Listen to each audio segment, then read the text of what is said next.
శ్రీలంక తమిళనాడుల మధ్య బంగాళాఖాతంలో ఏర్పడిన అల్పపీడనం వాయుగుండంగా బలపడింది. చెన్నై పులికాట్ మధ్య 230 కిలోమీటర్ల దూరంలో కేంద్రీకృతమై ఏ క్షణమైనా తీరాన్ని దాటడానికి సిద్ధంగా ఉంది. దీంతో చెన్నై, తిరువళ్లూరు, కాంచీపురం, తిరువణ్ణామలై జిల్లాల్లో వర్షం కుండపోతలా కురుస్తుందని వాతావరణ శాఖ అంచనా వేస్తోంది.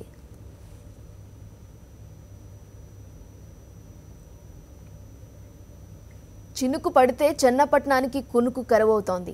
గత ఏడాది నవంబర్, డిసెంబర్లో బీభత్సం సృష్టించిన వర్షాల చేదు జ్ఞాపకాలు మరవక ముందే మరో వర్షగండం పొంచి చూస్తోంది. చెన్నైను ముంచెత్తడానికి సిద్ధమవుతోంది. దీంతో అక్కడి జనం బిక్కుబిక్కుమంటున్నారు.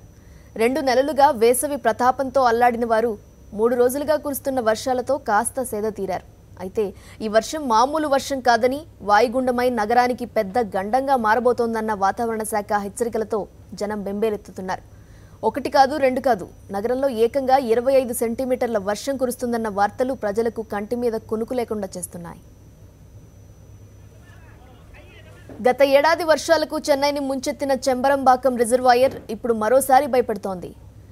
చెంబరంబాకం ప్రాంతంలో 17.7 సెంటీమీటర్ల వర్షపాతం నమోదవడంతో జలాశయంలోకి భారీగా వర్షపు నీరు వచ్చి చేరుతోంది. దీంతో ప్రభుత్వం ఈసారి రిజర్వాయర్ను నిశితంగా గమనిస్తోంది.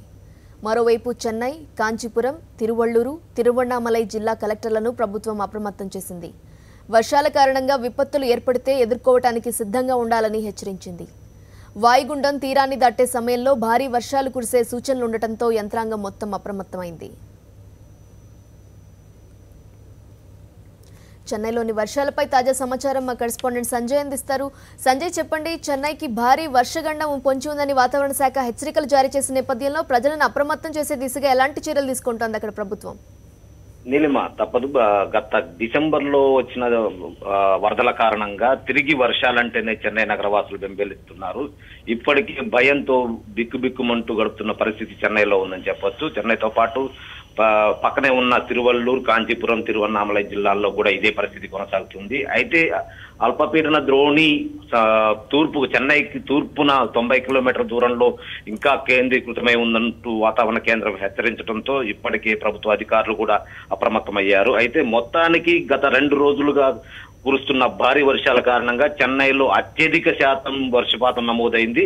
అంతేకాకుండా చెన్నై నగరంలోని రహదారులన్నీ జలమయమయ్యాయి. ఏదైతే వరదల సమయంలో ఎటువంటి వరదలను వర్ష బీభత్సాన్ని చూశారో అప్పుడు జరిగిన పరిస్థితిని తిరిగి చెన్నై ప్రజలు చూస్తుండటంతో వరుణుడు అంటేనే వణుకు పుట్టే పరిస్థితి చెన్నైలో ప్రస్తుతం చూస్తుంది. అంతేకాకుండా మరో రానున్న 24 గంటల పాటు భారీ వర్షాలు కురిసే అవకాశాలు ఉన్నాయని వాతావరణ కేంద్రం హెచ్చరించింది. అయితే ఒక ప్రమాదం తప్పింది అని చెప్పుకోవచ్చు. కొద్దిసేపటి ముందే వాతావరణ కేంద్రం మీడియాకు చెప్పడం జరిగింది, వివరాలను మీడియాకు చెప్పడం జరిగింది. తద్వారా చెన్నై నుండి కేంద్రీకృతమైన అల్పపీడన ద్రోణి తూర్పు శ్రీలంక వైపుగా తరలి వెళ్తుండటం వల్ల చెన్నై తీర ప్రాంతాలకు కావచ్చు, అదే పరిసర జిల్లాల్లో కావచ్చు వర్షపాతం వర్షం తగ్గే అవకాశాలు ఉన్నాయని వాతావరణ కేంద్రం ప్రకటించింది. అయితే ఇప్పటికే వర్షాలు కురుస్తుండటంతో ఇప్పటికే ప్రభుత్వం అప్రమత్తమై ఇప్పటికే పలు ప్రాంతాల్లో ఏదైతే వరదల సమయంలో ప్రజలు చిక్కుకున్నారో వేలచ్చేరి, కోటూరుపురం వంటి ప్రాంతాల్లో ఇప్పటికే కేంద్ర జాతీయ విపత్తు దళాలను కూడా 4 దళాలను అంటే 4 బెటాలియన్లు కూడా రప్పించడం జరిగింది. అంతేకాకుండా వేలచ్చేరి, కోటూరుపురం ప్రాంతాల్లో పడవలను కూడా సిద్ధం చేసి అప్రమత్తమైన అధికారులందరూ కూడా సిద్ధంగా ఉన్నారు. ఎందుకంటే గతంలో జరిగిన అనుభవాన్ని దృష్ట్యా ప్రస్తుతం అన్ని ప్రాంతాల్లో ప్రజలందరూ కూడా అప్రమత్తంగా ఉండాలంటూ హెచ్చరించిన ప్రభుత్వం ఇప్పటికే అన్ని చర్యలు కూడా ఎటువంటి ఇబ్బందులైనా ఎదుర్కొనేందుకు అప్రమత్తం అయ్యేందుకు కూడా అధికారులను కూడా సిద్ధంగా ఉంచింది. అటు సహాయక సిబ్బంది కూడా సిద్ధంగా ఉంచింది. మొత్తానికి వరుణుడు కరుణించేలా లేడు. చెన్నైతో పాటు పరిసర జిల్లాలను కరుణించేలా లేదని మాత్రం వాతావరణ కేంద్రం చెబుతుంది. ఇప్పటికే అన్ని ప్రాంతాల్లో అంటే భారీగా వరద నీరు నగరంలోని అన్ని రహదారులకు చేరుతుండటంతో జనజీవనం స్తంభించిపోయింది. రవాణా అస్తవ్యస్తంగా మారింది. పలు చోట్ల చెట్లు కూలి రోడ్లపై పడటం, అంతేకాకుండా రవాణా ఎటు పోలేని పరిస్థితి కూడా, జనజీవనం నిత్యావసర వస్తువులు కూడా బయటికి పోలేని పరిస్థితి మాత్రం ప్రస్తుతం ఏర్పడింది. ఇక చెన్నైకి సంబంధించి వివరాలకు వెళ్తే చంబ్రబాకం గతంలో వరదలకు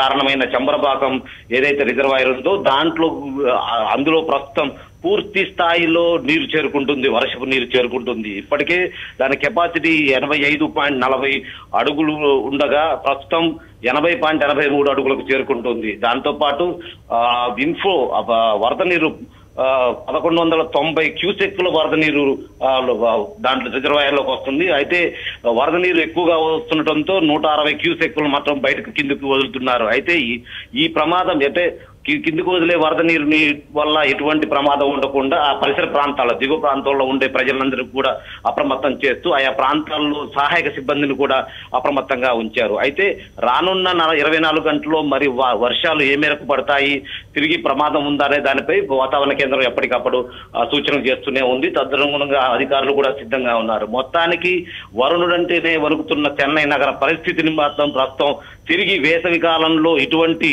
అత్యధిక వర్షపాతం నమోదు కావడం నగరవాసులకి భయకంపితులు చేస్తుంది. అయితే ప్రజలందరూ కూడా అప్రమత్తంగా ఉండాలి. అధికారులు అందరూ కూడా సహాయక సిబ్బంది కూడా వారు సిద్ధంగా ఉన్నామని చెప్తున్నారు. అయితే మరికొద్ది సేపట్లో తిరిగి వాతావరణ కేంద్రం ఒక ప్రకటన విడుదల చేయనున్నది.